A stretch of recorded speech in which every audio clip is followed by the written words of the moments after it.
9월 14일 화요일 NH투자증권의 모닝 미팅 시작하겠습니다. 먼저 뉴욕 증시 S&P 500 지수가 5거래일 연속 하락 후 반등에 성공했습니다. S&P 500은 0.23% 올랐고 다우 지수가 0.76% 상승했습니다. 나스닥 지수는 0.07% 내려서 약보합 마감했습니다. 주식시장은 순환매 분위기 속에서 미국 바이든 정부의 부양안에 포함된 법인세 인상과 이번 주 발표될 경제지표에 주목했습니다. 금주에는 화요일 소비자 물가지수에 이어서 소비 관련 지표 발표가 예정되어 있습니다. 섹터별로는 11개 섹터 중에서 8개 섹터가 상승했습니다. 에너지 섹터가 2.9% 올랐고 금융도 1.1% 올랐습니다. 헬스케어와 유틸리티, 소재는 내렸습니다. 유가는 WTI가 0.7% 올라서 배럴당 70.6달러로 마감했습니다. 미국채 10년물 금리는 1.326%로 소폭 내렸습니다. 그리고 원달러 환율은 1176원으로 6.9원 올랐습니다. 네, 오늘 저희가 준비한 자료는 주식 전략과 경제, 그리고 크레딧 전략, 산업기업, 해외 주식해서 총 8개이고요. 먼저 경제 쪽부터 듣겠습니다. 통화 관련해서 EM 통화 관련해서 권하민 연구원입니다. 네, 저희는 3분기 말 4분기 초에 원화를 비롯해서 신흥국 통화의 강세 말씀드리고 있는데요. 이번 자료에서는 위안화 중심으로 왜 EM 통화를 순환적으로 반등 가능성을 보는지 말씀드리겠습니다. 사실 최근에 중국에서 이제 경기 성장 눈높이가 계속 낮아지고 있는 상황이고요. 8월 제조업 PMI 기준으로 중국은 가장 먼저 주요국 중에 처음으로 기준선 50을 하회하고 있습니다. 사실상 1분기의 행보가 거의 긴축에 가까웠다라고 한다면 하반기에는 정책 환경의 변화가 지표 반등을 좀 이끌 거다라고 보고 있는 거고요. 중국 같은 경우는 지금 통화정책 쪽에서 좀 완화적으로 좀 보는 그런 그림들이 나오고 있습니다. 7월 초에 지준율 인하를 했고 최근에 보시면 통화상황 지수라고 해서 이것들이 다시 한번 하락하면서 완화적으로 좀 변하고 있다 생각이 되고 있습니다. 그림을 그려보면 사실 유동성 지표가 3, 4개월가량 시차를 두고 그 제조업 PMI에 좀 영향을 주고 있기 때문에 추가적으로 그 유동성이 둔화되지 않는다라고 할 때 저희가 이제 가을 9월, 10월쯤에 중국 경제 지표의 반등을 좀 기대해 볼 수가 있는 대목이고요. 통화 정책이 이렇게 완화적으로 바뀔 때 저희는 재정 정책 쪽도 조금 더 부양 의지가 강화될 걸로 보고 있는데요. 최근에 그 연초에 급감했던 특수채 발행이 다시 한번 올라오는 점들, 그리고 재정성 예금이 이제 하반기에 조금 더 쓰이는 그런 계절성이 감지가 됩니다. 경기 서프라이즈 지수 같은 것도 이제 과거 평균으로 보게 되면 상반기까지는 쭉 이렇게 조금씩 내려오면서 전망치를 하회하는 그런 그림들이 나타났다면 하반기 그리고 연말로 갈수록 경기 서프라이즈 지수 자체가 영선 위로 즉 전망치를 상회하는 흐름들이 이제 계절성을 좀 보인다라고 보여집니다. 그래서 아마도 정책들이 이렇게 지표 반등을 이끌 수가 있을 것 같고요. 또 하나 이제 이벤트성으로 이제 수급적 이벤트가 예정되어 있는 것이 이제 10월 말부터 지난해 이제 발표됐던 그 중국 부채 WGBI 세계 채권 지수에 이제 편입이 됩니다. 그래서 실제로 편입이 개시되고 향후 36개월에 걸쳐서 전체 지수의 5.25% 중국 국채가 편입이 되기 때문에 패시브 성격의 작은 유입도 기대되는 상황입니다. 수급적으로 위안화 강세의 재료라고 보고 있고요. 그래서 이런 이유들로 저희가 위안화 강세를 좀 말씀을 드리는데 이게 그럼 언제까지냐, 내년도 내후년까지 계속 추세적인 강세냐라고 하면 저희는 그렇진 않다라고 이제 말씀을 드리고 있습니다. 내년도까지 사실 염두에 두고 말씀을 드리면 EM 통화는 추세적이 아니라 순환적인 강세를 좀 보일 걸로 보고 있는데요.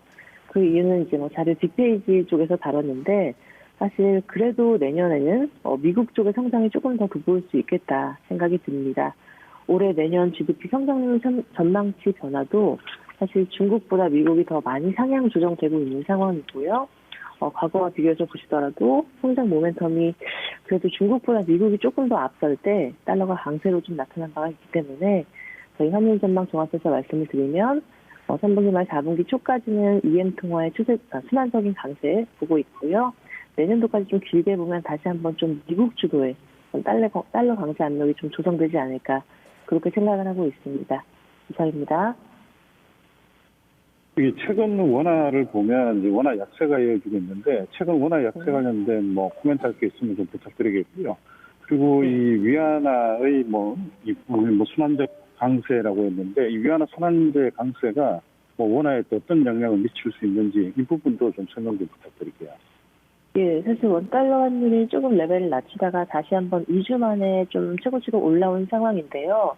이게 다른 EM 통화랑 좀 달리 가는 점이 좀 눈에 들어오고 있습니다. 최근에 지금도 위안화 말씀드렸지만 상대적으로 위안화 굉장히 신흥국 통화 중에서도 견조한 흐름이거든요. 그래서 지금 사실 원달러 환율은 그 여러 가지 요인들이 좀 많이 작용을 하고 있는 것 같은데 달러가 방향성이 없다 보니까 계속 조금씩 그 외국인 주식 순매도라든지 뭐 국내 코로나 같은 다른 변수에 좀 영향을 받는 모습입니다. 사실 펀더멘털로 볼 수 있는 수출도 9월 10일까지 수출이 나왔지만 생각보다 그렇게 피크아웃이 강하게 나오는 그림은 아니어서 저희가 펀더멘털의 문제는 아니다라고 보고 있고요. 오히려 이런 10월 말에 위안화 그 WGBI 수급 이벤트라든지 하반기 중국 정책 기조의 변화 같은 것들이 중국 위안화의 반등 그리고 나머지 연동된 위안화 블록 통화들의 순환적인 강세를 좀 이끌 거기 때문에 저희도 원달러 환율이 여기서 계속 레벨을 높이기보다는 조금 더 나홀로 흐름에서 좀 벗어나서 3분기 말 4분기 초에는 같이 위안화랑 좀 연동돼서 좀 더 레벨을 낮추지 않겠나 그렇게 좀 전망을 하고 있습니다. 이상입니다. 네, 이어서 크레딧 전략 발표하겠습니다. 국내 해외 크레딧 리포트들이 각각 있는데요. 먼저 국내 크레딧 위클리부터 발표합니다. 한광열 연구원입니다. 네, 일단 국내부터 먼저 말씀을 드리면요. 국내 지난주 신용 스프레드는 공사채를 제외하고 전 영역에서 소폭 확대되었습니다. 특히 하위 등급 여전체 확대폭이 컸는데요. 금융기관의 자산 건전성 약화 우려가 크게 반영이 되었고요. 또한 전체적으로 회사채를 중심으로 발행 확대 부담이 크레딧물의 부담으로 작용을 하고 있는 모습입니다. 국채금리도 빠르게 상승을 하고 있는데요. 연내 한국은행의 추가적인 금리 인상 가능성이 높음에 따라 단기금리 위주로 상승 압력이 높을 것으로 예상되고요.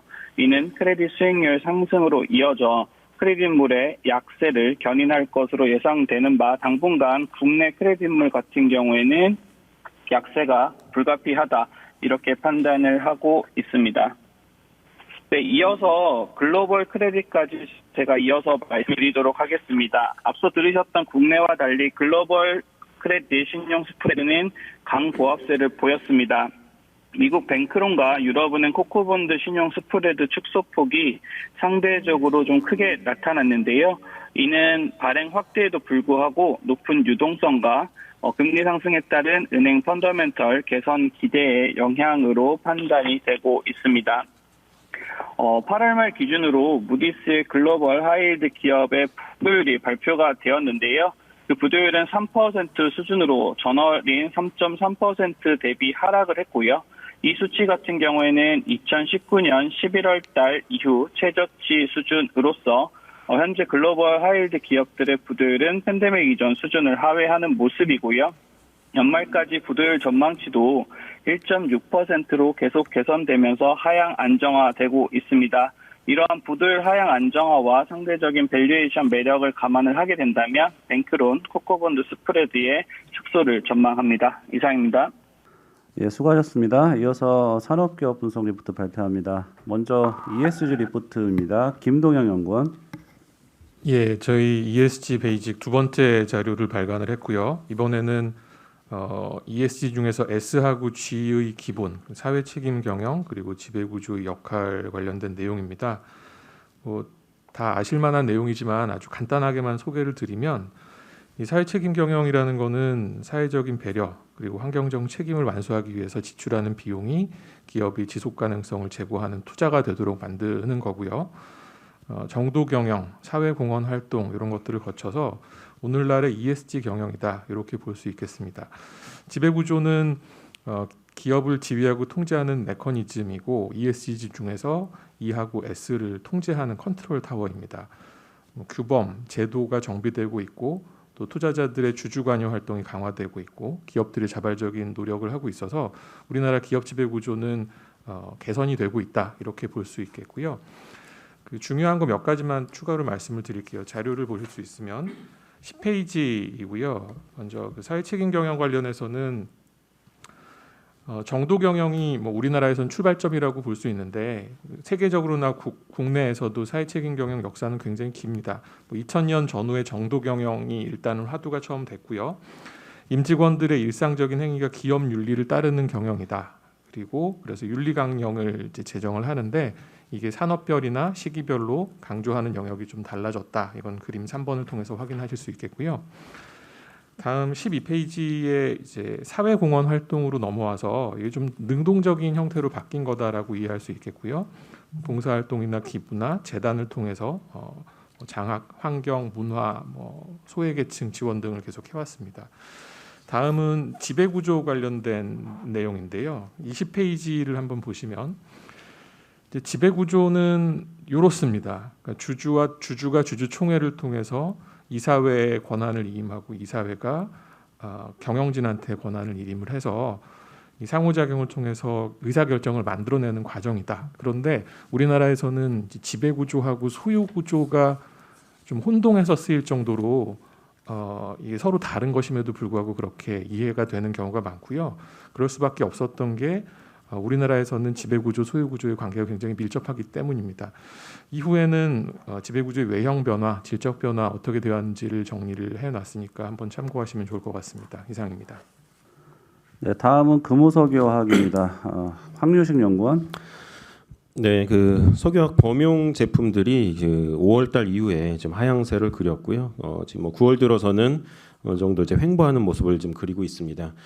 최근에 이제 델타 변이 확산과 이제 위드 코로나 준비하는 과정에서 제품별로 뭐 약간의 이제 차별화가 나타나는 그런 모습들이 좀 있다고 보면 될 것 같고요. 그런 가운데서 이제 금호석유가 보유한 제품들은 대다수 수급 타이트, 굉장히 좀 좋은 쪽의 어떤 제품들 중심으로 지금 보유하고 있는 상황입니다. 수급이 좀 타이트한 제품들을 나열을 좀 해보면요. 그 BPA나 PC, 에폭시, ABS, PVC, EVA, LDPE 같은 제품은 뭐 수급이 좀 타이트해서 올 연말까지 좀 괜찮을 걸로 보고 있고요. 반대로 이제 공급이 늘어나면서 좀 스프레드가 추가 하향이 좀 예상되는 제품들은 HDPE, 그리고 PP, MEG, PX, PTA 등 제품들은 좀 약세로 좀 예상을 하고 있습니다. 그 금호가 보유하고 있는 제품들은 이제 BPA, 에폭시, ABS 좀 위쪽에 있는 제품이 좀 다수를 차지하고 있기 때문에 전체적인 이제 하반기 영업이익의 그림은 타사 대비 좀 양호할 걸로 예상을 합니다. 3분기 영업이익은 지난 분기보다는 감소하겠지만 여전히 그 예전에 연간 영업이익 규모와 비슷한 그런 이제 영업이익을 기록할 걸로 예상을 하고 있습니다. 지금 2분기가 그 작년 한 해 영업이익 이상의 실적을 기록을 했고요. 이익률이 34%였습니다. 3분기는 6,100억 원으로 다소 낮아지겠지만 그래도 굉장히 좀 좋은 실적이라고 보면 될 것 같습니다. 특히 이제 페놀 유도체 사업부가 실적이 가장 좀 많았었는데요. 뭐 하반기에도 전체 실적을 좀 주도할 걸로 좀 보고 있고요. 지금 BPA 스프레드는 오히려 그 현물 기준으로 좀 확대가 된 상황이고요. 페놀도 지금 좀 많이 확대가 된 상황입니다. 전방 산업은 이제 PC와 에폭시 있고요. 뭐 그쪽 시장이 좀 좋기 때문에 원재료 단에서 이런 현상이 나타나고 있다고 지금 보고 있습니다. 고무 같은 경우는 전반적으로 NB 라텍스와 이제 그 자동차용 타이어 SBR 등 이제 수급은 굉장히 좀 타이트한데 원재료 가격이 급등을 했습니다. 그래서 원재료 가격 부담으로 전체적인 이제 스프레드는 축소는 됐지만 연말에 그 설비가 좀 BD 원재료 증설이 좀 다수 발생할 걸로 보고 있습니다. 지금 9월부터 이제 BD 가격이 급격히 하락하기 때문에 4분기에는 이제 합성 고무의 이제 이익이 다시 좀 회복할 걸로 좀 예상을 하고 있습니다. 앞으로 좀 주목해야 될 이슈 한 2가지 정도가 있는 것 같고요. 일단 연말 그 배당 수익률이 상당히 좀 높을 걸로 보고 있습니다. 경영권 분쟁 과정에서 그 주주 가치 향상을 위해서 개별 기준 배당 성향을 앞으로 좀 상향한다라고 좀 발표를 했고요. 이 기준으로 봤을 때는 연말 배당금 대략 11,000원 정도로 좀 전망을 합니다. 그 보통주 기준으로 이제 5% 수익률이고요. 그 우선주로는 한 9% 수익이 가능한 상황입니다. 그리고 그 지금 지난 그 8월 이제 박철환 전 상무가 최대 주주인데요. 지난 경영권 분쟁에서 패하고 이제 회사에서 나오게 됐는데 뭐 새 누나와 그리고 장인어른께 이제 자기 지분을 일부 증여를 했습니다. 결국 이제 우호 지분 세력을 확보하기 위해서 좀 증여를 했다고 보고 있고요. 뭐 이들이 이제 재벌가 가문이기 때문에 추가 그 매수의 재무 여력이 굉장히 높은 상황이라고 볼 수 있어서 뭐 연말 그 내년 정기주총을 앞두고 경영권 분쟁이 재점화 가능성이 좀 있다라고 좀 보겠습니다. 올해 영업이익은 좀 이상 급등한 현상이라고 좀 보고 있고요. 뭐 다소 내년도에는 이제 안정화돼서 어느 정도 안정적인 실적을 좀 낼 걸로 보고 있고 그렇다 하더라도 내년도 실적 기준으로 봤을 때도 퍼밸류 6배, PBR 1.2배로 여전히 그 저평가 상황이라고 좀 볼 수가 있고요. 전체 그 석유화학 내에서 수급 타이트 종목 중심의 제품 포트폴리오를 보유하고 있고 그 생산설비 증설로 판매량이 앞으로 좀 증가가 추가 가능합니다. 그래서 높은 배당 수익률과 경영권 재점화 가능성을 고려할 때 뭐 이런 이제 저평가 매력이 좀 부각될 수 있는 시기라고 좀 보고 있습니다. 이상입니다. 네, 이어서 AB온 발표합니다. 박병국 연구원. 안녕하세요. AB온 코멘트 자료 간단하게 말씀드리겠습니다. 일단은 100억 달러 시장인 EGFR 변이 비소세포 폐암에서 지금 시메저해제 저분자의약품으로 이제 병용하는 게 좀 큰 트렌드라고 보시면 될 것 같은데요.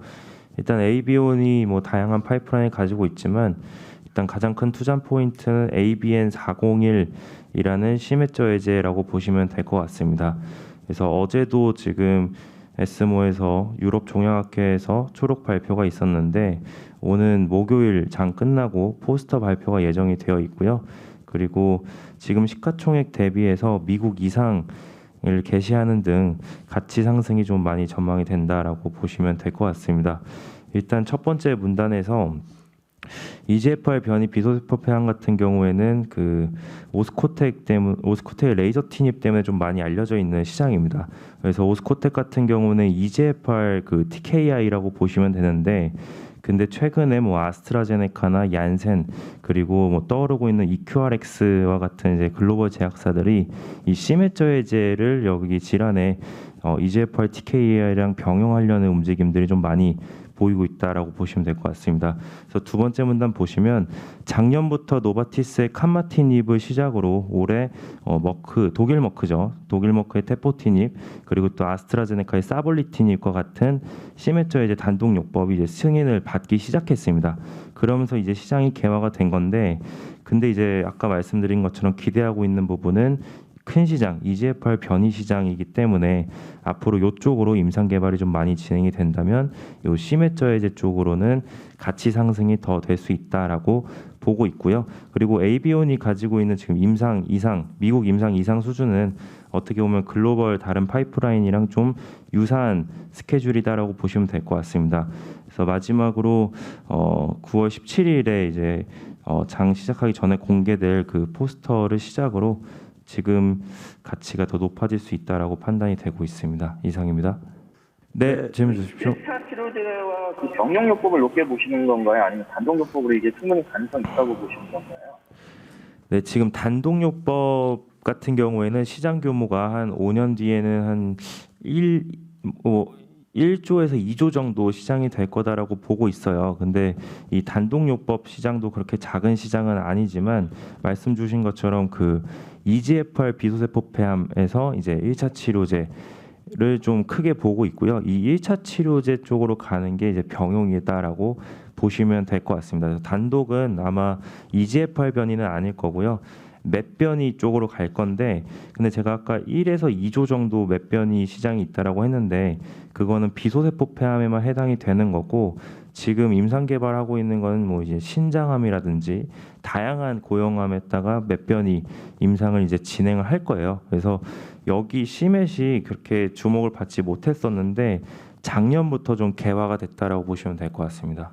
그 굵직한 파이프라인 ABN401인 것 같은데 이게 만약에 뭐 실패하거나 좀 안 되는 경우에는 좀 리스크가 있는 것 같고 다른 좀 다양한 파이프라인 있다고 하셨는데 그 중에 좀 기대되는 것들이 어떤 거 있는지 코멘트 부탁드리겠습니다. 네, 일단 네 맞습니다. 이게 신약 개발 회사 같은 경우에는 그 임상 실패 리스크가 크고요. 그래서 뭐 오스코텍이나 한올 바이오파마라든지 뭐 이런 굵직한 제약회사들, 굵직한 바이오텍들도 주요 파이프라인이 임상 실패를 하면 이제 주가가 좀 많이 떨어지는 모습들을 올해에도 좀 보여줬었는데요. 그래서 401 같은 경우에도 그 실패 뭐 가능성은 당연히 있습니다. 그래서 그 리스크를 좀 매니징하기 위해서 또 다른 파이프라인을 좀 보실 필요가 있는데, 이거는 이제 뭐 염증을 저해하는 그 베타 블로커라는 약물이 하나 있습니다. 임상 1상에서 지금 진행 중에 있고요.